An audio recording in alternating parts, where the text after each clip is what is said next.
The year was 2027. Advances in biotechnology were helping people improve their physical and mental abilities to an amazing degree. Provided, of course, they had enough money. A new breed of people was emerging, half human, half machine. And in Detroit, at least, not everyone was happy to see it. I'd just landed a job as head of security at Sarif Industries, a cutting-edge biotech firm.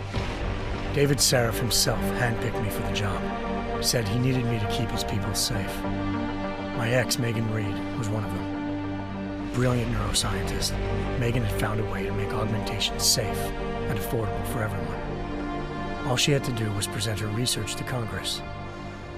But the night before her big meeting, my security measures failed. A team of Black Op mercenaries stormed into Sarif headquarters, massacring everyone in sight. 3 of the mercs were heavily augmented walking tanks. Their mission? Take out Megan and her team. I tried to stop them, but their leader tossed me through a plate glass wall. Last thing I heard as his bullets slammed into my brain was Megan's dying scream. I should have died with her. Only I didn't. High-end military-grade enhancements saved my life. The best augmentation Sarif's money could buy. It took me half a year to get a feel for her. Should have taken longer. But 6 months into my recovery, Sarif Industries was attacked again. This time, by a radical group of pro-human purists. Violent, militant, and fanatically opposed to human augmentation. They claimed to be members of Humanity Front, a non-profit organization that wanted the UN to limit biotechnology research. The thugs broke into Sarif's factory and found machinists working overtime on a top-secret military augment called the Typhoon. Sarif sent me to retrieve it, and when I did, I found one of the so-called purists next to it, wired with cerebral implants, trying to download its classified specs. Obviously, something more was going on. The AUG killed himself before I could question him. Sarif ordered me to dig deeper, so with the help of Frank Pritchard, Sarif's head of cybersecurity, I did. Turns out a second hacker had been controlling the AUG's actions from somewhere off-site. Pritchard and I tracked his signal to a secret FEMA internment camp in Detroit. The Black Op mercenaries were there. The same mercs who'd left me for dead 6 months before. Figured they'd try again when they saw me. It wasn't so easy for them this time. I took out the tank named Barrett, even got him to give me a new lead. A penthouse apartment in China. Of course, we both knew it would be a trap in the end.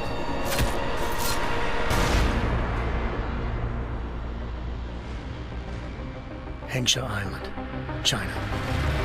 Home to a city so crowded, they had to build a second city on top of it. Trying to find clues in Hengsha wouldn't be easy. Lucky for me, I wasn't alone. Farida Malik, Sarif Industries' ace pilot, had lived in Hengsha before. A good person to have on your side. She knew enough about the place to get me around. Malik dropped me in the lower city, close to the penthouse Barrett had told me about. Bell Tower Associates, a private security firm under contract to the Chinese government, had agents tossing the suite when I arrived. Just not for the reason I'd been expecting. Turns out the man who lived there was a criminal hacker named Van Bruggen. The same hacker who'd been remotely controlling the AUG in Sarif's factory. Van Bruggen's panicked decision to force the man to commit suicide had been a mistake. Now his mercenary partners were gunning for him, and I needed to find him before they did. Locating Van Bruggen meant playing nice with the Triads, Hengsha's organized crime lords. They had the hacker holed up inside a low-rent capsule hotel. By the time I found him, Van Bruggen had no qualms giving up the woman who hired him. Zhao Yunru, president of the Taiyang Medical Corporation. According to Van Bruggen, Zhao wanted to monopolize the augmentation industry and had hired Black Op mercenaries to destabilize her competition. Sarif Industries was at the top of her list. To prove this, I needed to get inside TYM and grab a surveillance hologram off a server. I I suspected Van Bruggen was hiding something when he told me this, but nothing could have prepared me for what I saw. Megan wasn't dead. She and her 4 best researchers had been kidnapped, spirited away somewhere while their kidnappers made it look like they were dead. Desperate to learn more, I confronted Zhao in her penthouse. She claimed to be a pawn in a bigger plan, and hinted at a group so powerful it controlled global interests at a whim. Then she slipped into a panic room and hit the alarm, forcing me to make a very quick exit. I figured Zhao was lying, but part of her confession made sense. David Sarif had been worried about his people. So worried, he'd required all of them to have subdermal locator devices surgically implanted. The GPLs would have been broadcasting the day of the attack. But Zhao said a single call to Picus, the world's leader in global 24-hour satellite news, had turned those signals off. I needed to fly to Picus headquarters in Montreal if I wanted to learn more.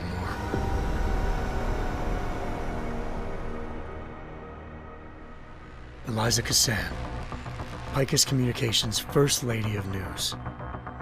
Malik thought I was reaching when I told her Eliza was involved in this. The world's most famous news anchor, working with a mercenary hit squad. But when I confronted Cassan in her office, she freely admitted to jamming Detroit's satellites the night Megan's team had been taken. Said she's just been following her commands. I suspected she wanted to say more. But Black Op mercenaries showed up looking to shut us both down. And just like that, the Eliza I'd been talking to disappeared. The Mercs were led by an augmented killer I'd crossed paths with twice before, Fedorova, a woman who'd made silence her best friend. She waited for me to track Eliza's transmission to a secret server room underneath the Picus complex, then jumped me from behind. A deadly fight ensued. I made sure she never moved silently again. With Fedorova down and no one left to keep Eliza quiet, she reappeared. Turns out Picus's First Lady of News wasn't a lady at all. She was a sophisticated AI program, engineered to monitor data streams and control what people believed. Eliza told me the Mercs had brought in a Humanity Front doctor named Isaiah Sandoval to remove the scientist's implanted tracking devices while Detroit's satellites were down. She also told me to speak to David Sarif if I wanted to learn more. By the time Malik and I got back to Detroit, tensions between normal and augmented citizens had reached a flashpoint. Riots were breaking out in several cities, and the UN was being urged to intervene. Sarif was trying hard to convince Hugh Darrow, the inventor-turned-philanthropist who'd once been a leading proponent of enhancement technologies, to help stop a possible regulatory vote. Sarif had a lot riding on Darrow. Megan's discovery would have given millions of people the chance to evolve beyond their normal human abilities, and at the same time catapulted Sarif Industries to the top of the Fortune 500. According to Sarif, Megan's kidnappers knew this, and didn't want people evolving unless they controlled how it was done. He called his enemies Illuminati, and urged me to keep searching. Determined to do so, I tracked down Sandoval via America's most outspoken augmentation opponent, Bill Taggart, Sandoval's boss and founder of Humanity Front. Sandoval admitted to operating on Megan's team when I confronted him, but said he hadn't removed their GPLs. He'd merely switched them to a different frequency. Pritchard was able to trace one of the signals to China. Malik and I immediately took off in pursuit. Unfortunately, the Illuminati were one step ahead.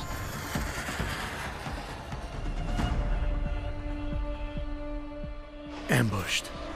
Shot out of the sky by Bell Tower Associates, seconds after entering Hengsha's airspace. Malik's piloting skills saved me.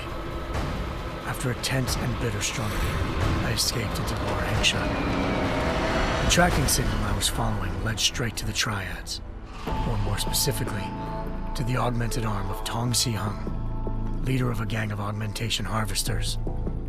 Tong said they'd taken the arm off a corpse, which Bell Tower had left at their door, meaning at least one of Sarif's scientists was dead. Maybe not the rest of them, though. Tong pointed me to a port used for human trafficking and helped me slip aboard a bell tower ship.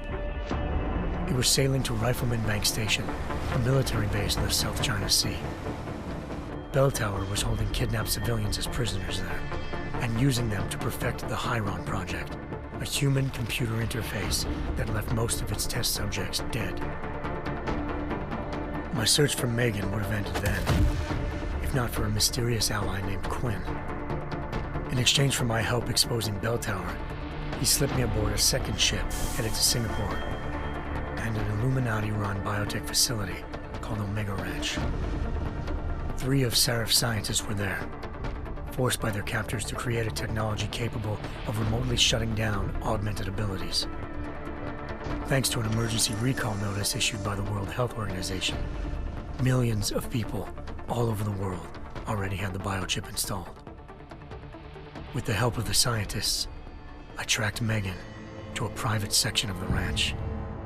There, I ran into Yaron Namir, the walking tank who'd put a bullet in my brain the first time we met. He'd teamed up with Zhao and was hoping to catch me off guard. Their little ambush didn't work. I found Megan in a suite belonging to Hugh Darrow, the billionaire philanthropist who'd Seraph had called on for help.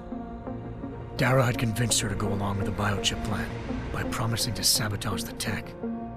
As she was explaining this, Darrow appeared in a global broadcast, telling the world that augmentations would be the death of mankind.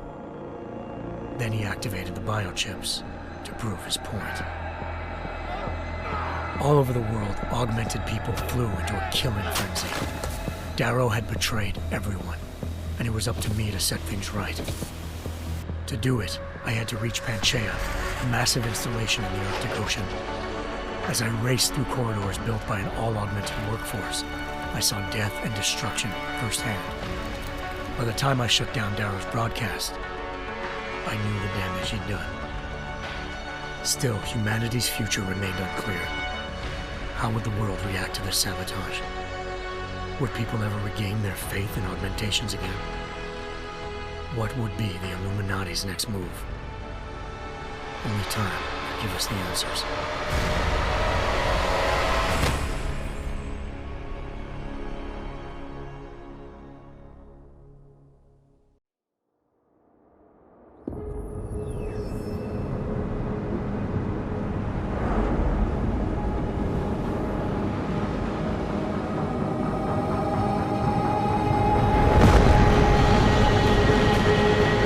I once thought I could save the world. Now look at it.